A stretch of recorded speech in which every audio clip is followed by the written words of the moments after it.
Hi hello welcome to our channel. నేను మీ సిరి. ఈరోజు మనం చెప్పుకోబోయే కథ రాక్షసుడు పార్ట్ 24. కథలోకి వెళ్ళే ముందు లైక్ చేయడం మరవకండి. ఎవరైనా కత్తి ఇస్తే ఇతని పొట్టలో కసకస పొడిచేయాలనిపించింది. ఒక కర్ర తీసుకుని బదాబదా బాధేయాలనిపించింది. ఏంటి హాట్గా ఉన్నానా అని కళ్ళెగరేశాడు. ఒక్కసారిగా ఆ తేనె కళ్ళు నా కళ్ళలోకి చూడగానే తడబడ్డాను. వెంటనే ముఖం తిప్పేసుకున్నాను. ఇతని ముందు ఎక్కువ మాట్లాడాలి అంటేనే నాకు భయం వేస్తోంది. నేను ఏదైనా నోరు జారి వాగితే రెచ్చిపోయి ఇంకేదో చేస్తున్నాడు. అంతేకాదు, ప్రజ్ఞ గురించి ఇతని గురించి తలుచుకుంటే నాకు భయం వేస్తుంది. ఇతన్ని రెచ్చగొట్టేలా చేస్తే నాకే నష్టమని అనిపించింది. అందుకే సైలెంట్గా ఉన్నాను. నీతో చాలా మాట్లాడాలని ఎన్నో రోజుల నుంచి అనుకుంటున్నాను, కానీ నువ్వు వింటే కదా. ఇప్పుడు చూడు, ఛాన్స్ ఇవ్వవు, కనీసం ఇప్పుడైనా ఛాన్స్ ఇస్తావా అని అంటున్న అతని మాటలకు నాకు ఒళ్ళు మండింది. ఛాన్స్ కావాలట ఛాన్స్, ఎలా అడుగుతున్నాడో చూడు. ఇప్పుడే కథ అల్లాలని చూస్తున్నాడో ఏమో. కోపమంతా నా కళ్ళల్లో నింపి అతని మీదకి రంగరించాను. నీ మాట నాకు వినాలని అస్సలేదు. వినాల్సిన అవసరం కూడా లేదు. ముందు నా దగ్గర నుంచి దూరంగా వెళ్ళు అని గట్టిగా అరిచాను. నా ఆవేశాన్ని ఆపుకోలేకపోయాను. ఏం చేస్తాం? ఎంతసేపని కోపం ఆపుకుంటాం? సాక్షి, ఒకసారి నేను చెప్పేది విను. నేను తప్పు చేశాను, కానీ ఆ టైంలో నేను నన్ను కంట్రోల్ చేసుకోలేకపోయాను. నేను చేసింది చాలా పెద్ద తప్పు. నేను ఒప్పుకుంటాను, ఓకేనా? కానీ నేను చెప్పేది ఒక్కసారి వినొచ్చు కదా అని అంటున్న తన గొంతు కాస్త మందరంగా వచ్చింది. విననంటే వినను. నువ్వేం చెప్తావో నాకు తెలుసు. ఇప్పుడే ప్రజ్ఞ ఇంటి నుంచి వెళ్ళడం నేను చూశాను. ఇంకా నువ్వు చెప్పేవి ఎలా నమ్మంటావు? ఒకవైపు ప్రజ్ఞని మోసం చేసి మళ్ళీ నువ్వు నా దగ్గరికొచ్చావు. రేపు ఇంకొకరి దగ్గరికి వెళ్తావు. నీకు ఆ అమ్మాయిలంటే ఆట బొమ్మలు. వాళ్ళ శరీరమే నీకు ముఖ్యం. ప్రజ్ఞ ఎన్నోదో, నేను ఎన్నోదాన్నో అని చెప్తుండగా నా చెంప మీద గట్టిగా కొట్టాడు ఆదిల్. ఒక్కసారిగా తల తిరిగినట్టు అనిపించింది. కళ్ళు తిరిగాయి నాకు. కళ్ళలో నుంచి నీళ్ళొచ్చాయి. చెంప మీద చేయి పెట్టుకొని అతని వైపు ఉక్రోషంగా చూశాను నేను. అతను తల పట్టుకొని అసహనంగా ఉన్నాడు. నిజాలు చెప్తే ఇలాగే ఉంటుంది, చేదుగా అని కోపంగా అరిచాను.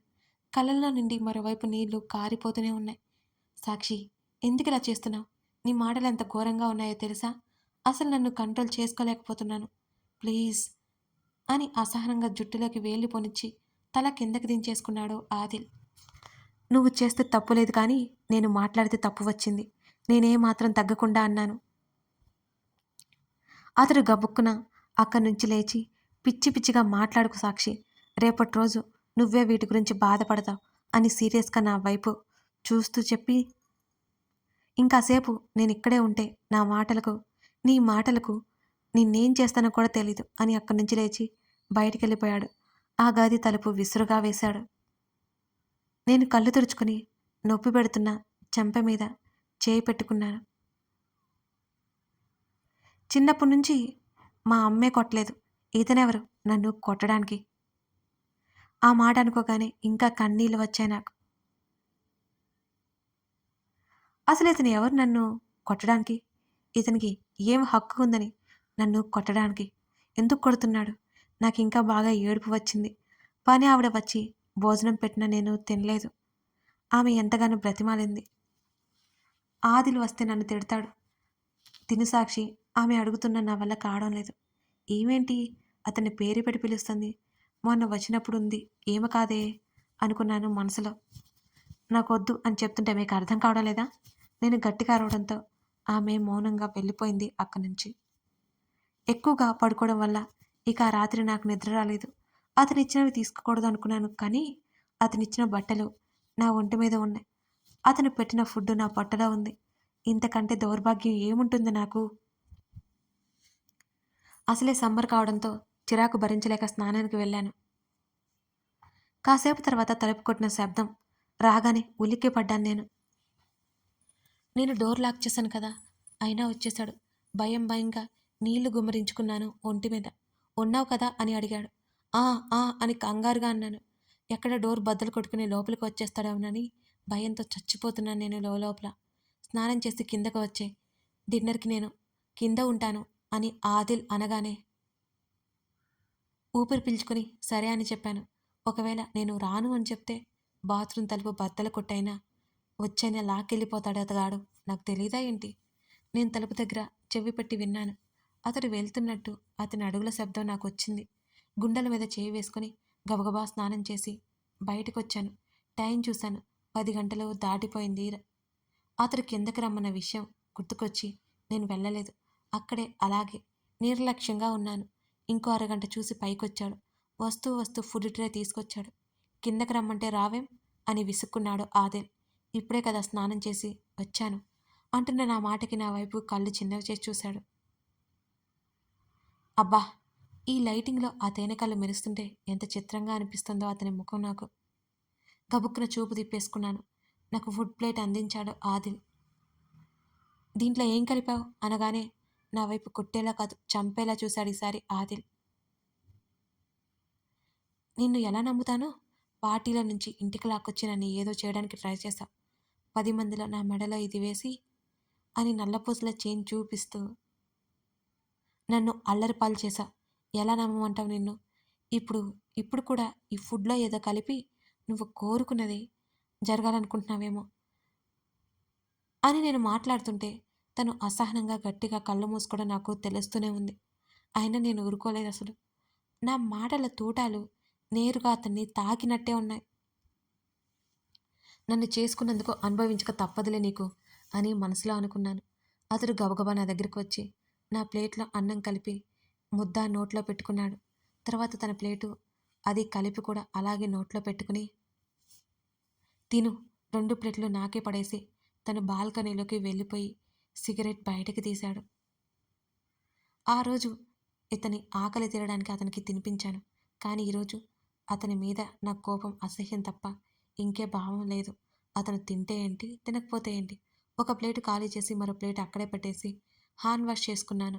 అతడు సిగరెట్ కాలుస్తూ దీర్ఘంగా ఆలోచిస్తూ అక్కడే ఉన్నాడు. నేనే మాత్రం లెక్క చేయకుండా నా ఫోన్ బయటకు తీశాను. అమ్మ నుంచి, కార్తీక్ నుంచి, అమ్మమ్మ నుంచి బోలెడన్ని కాల్స్ ఉన్నాయి. ఆ కిందకి వెళ్తే నీతు, సూరజ్, చందు కూడా ఫుల్‌గా కాల్స్ చేసినట్టు మిస్డ్ కాల్స్ కూడా ఉన్నాయి. ఏ ఒక్కరికి కాల్ చేయాలనిపించింది లేదు నాకు. Please Sakshi call me.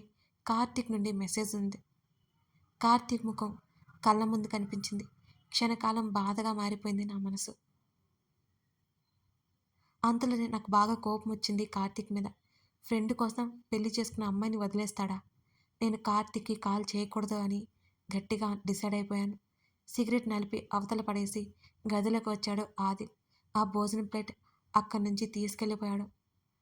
అతను తినకపోయినా నాకేం నష్టం లేదు. మళ్ళీ కార్తీక్ నుంచి ఫోన్ వచ్చింది. అతని నుంచి 10 నిమిషాలకు ఒకసారి మెసేజ్‌లు కూడా వస్తూనే ఉన్నాయి. గట్టిగా ఊపిరి తీసుకొని కాల్ లిఫ్ట్ చేశానిక భరించలేక. హలో సాక్షి. కాల్ లిఫ్ట్ చేయగానే కార్తీక్ ఆదుర్దాగా పిలిచాడు. నేనేం మాట్లాడలేదు. సాక్షి ఉన్నావా అని అడిగాడు అతను.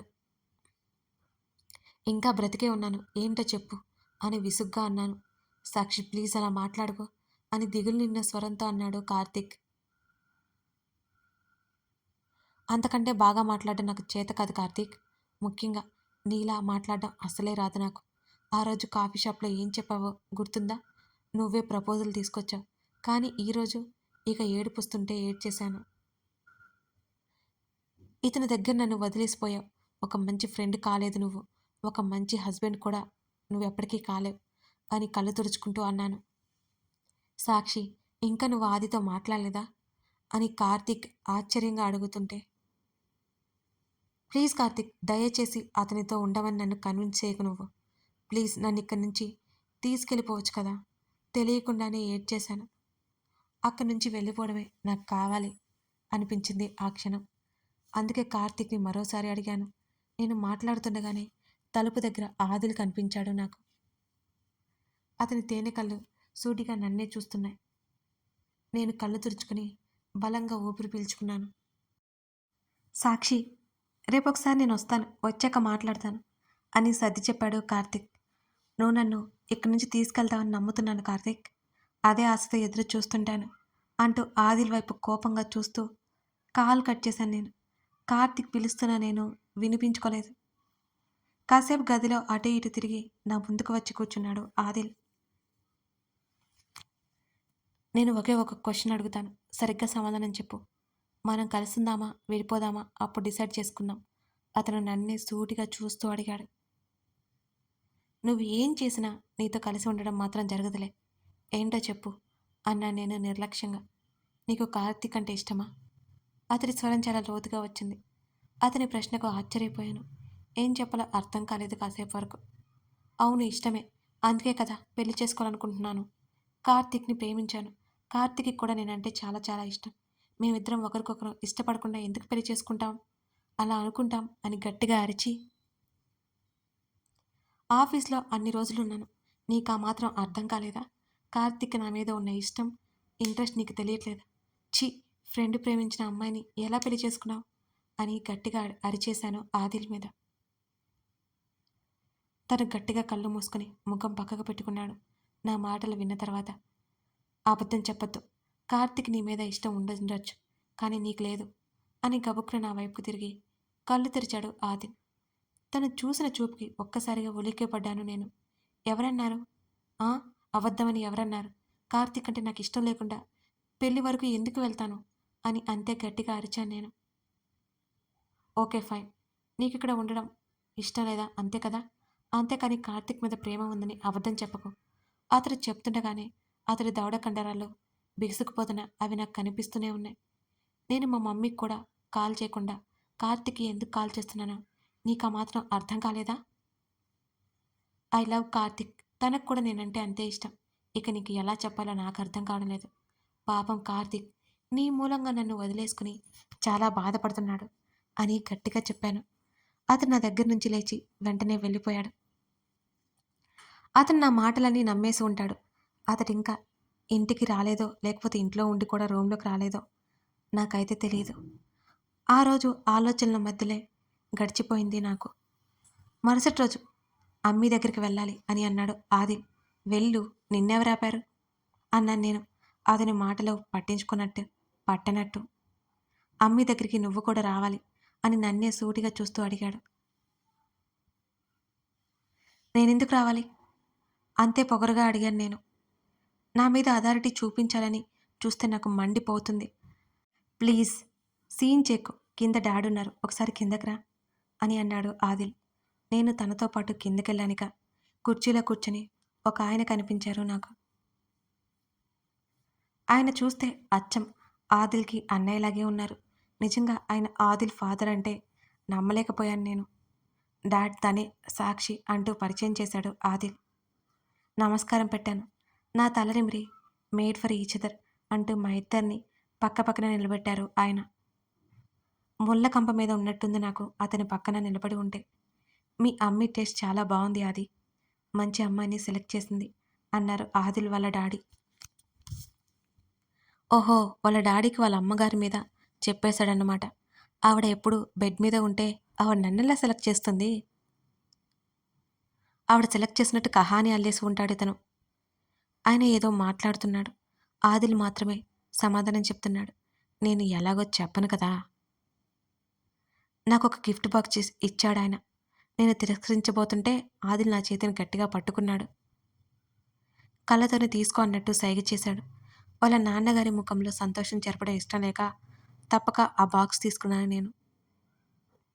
ఆయన మాట్లాడుతుండగానే ఆయన ఫోన్ కాల్ రావడంతో ఆయన వెళ్ళిపోయాడు మళ్ళీ వస్తానని. ఆ బాక్స్ అక్కడే విసిరేసి అక్కడి నుంచి వెనక్కి తిరిగి వెళ్తున్నా నన్ను పిలిచాడు ఆదిల్. ఆఫీస్‌కి వెళ్ళి అటునుంచటే హాస్పిటల్‌కి వెళ్దాం అని అన్నాడు తను. నేను ఎందుకు రావాలి ఆఫీస్‌కి అని చేతులు కట్టుకుని సీరియస్‌గా అడిగాను. నువ్వు నా పిఏ కాబట్టి అన్నాడతను వెటకారంగా. నా రిజిగ్నేషన్ మెయిల్ చేశాను. తెలీదా? నేను అంతే వెటకారంగా అన్నాను. నువ్వు నా వైఫ్ అని అందరికీ తెలియాలి కదా!